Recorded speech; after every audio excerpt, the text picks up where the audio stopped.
আপনারা পরিকল্পিত হিংসা করেছিলেন দাদা, এটা বলছে কি সিসিটিভি গুলো সরাসরি। দেখুন আমি একটা কথা বলি, আমি অন ক্যামেরা বলছি যে সিসিটিভির ফুটেজ বার করা হোক। আইএসএফ এর কোনো যদি ছেলে জড়িয়ে থাকে, যদি পুলিশ তাকে চিনতে না পারে, আমাদের সহযোগিতা নেই, আমরা ধরে তাকে তুলে দিয়ে আসবো। কারণ আইএসএফ হিংসার রাজনীতি করে না। আইএসএফ সবসময় গণতান্ত্রিক প্রক্রিয়ায় শান্তিপূর্ণভাবে প্রোটেস্টের কথা বলে। এখন হচ্ছে তাদের রাজনীতির খেলা খেলবে। আর ভাঙড়ে তৃণমূল কংগ্রেস দুর্বল, রাজনৈতিকভাবে মারধর করে আমাদেরকে আটকাতে পারেনি, এবার প্রশাসনকে দিয়ে মিথ্যা মামলা করে আটকাবে। তবে একটা কথা বলে রাখি, আমি একজন আইনসভার সদস্য, রাজ্য আইনসভার সদস্য, অত সহজ নয় ইললিগাল অ্যারেস্টের বিরুদ্ধে কলকাতা হাইকোর্টে যাব, প্রয়োজনে দেশের সর্বোচ্চ বিচারালয়ে আসবো ইললিগাল অ্যারেস্টের বিরুদ্ধে। আমি আমার কাছে একটু আগে আপনাদের কোনো এক মিডিয়ার বন্ধু ফোন করেছে, আমি এখন ডিটেলস পাইনি। এখন আমি এসেছি, ফোকাস হচ্ছে আমার এখন ওয়াকাফের ওপরে, সুপ্রিম কোর্টের মামলার উপরে। বাড়ি ফিরবো, কী কী ধারায় কী কী অভিযোগ নিয়ে এসেছে, তারপরে আমি লড়বো। মামলার লেট মি ফিনিশ, মামলার মালা আমি পড়ে আছি, আরও যদি হয় অলংকার বাড়বে, ওতে নওশাদ সিদ্দিকী ভয় খায় না।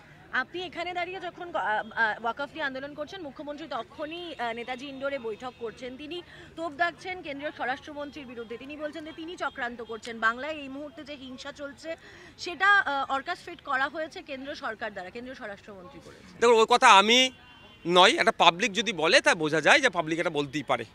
কিন্তু সরকারের প্রধানের এই ধরনের কথা বলে তিনি তার কি প্রমাণ করতে চাইছেন? যে তিনি অসহায়।